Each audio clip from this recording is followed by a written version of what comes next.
Goeiemôre en welkom by Op die Tafel. Ek wil vanoggend met jou praat oor iets wat regtig op my hart is.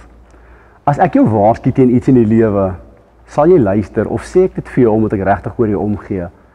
Jy kan besluit om te luister wat ek vir jou gesê het en te doen en die konsekwensies vry te spring. Of jy kan jou eie ding doen en aangaan met waarmee jy besig is en jy gaan ongelukkig die prys moet betaal.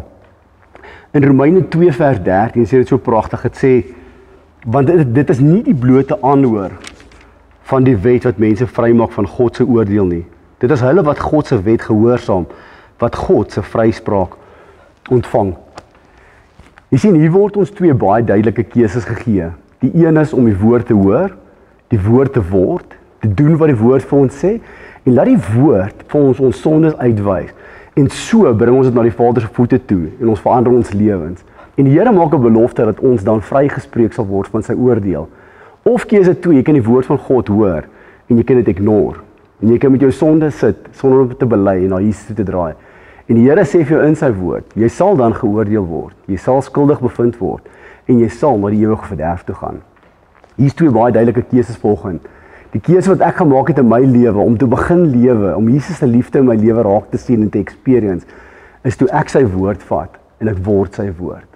Om sy woord te hoor, sy woord te doen, sy woord te bestudeer, sodat die woord my bewus maak van alle sondes.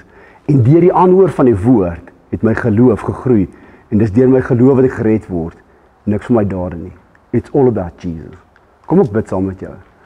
Koning Jesus, vanoggend besef ons net, U spreek ons vry deur die wat U aanvaar, die wat glo.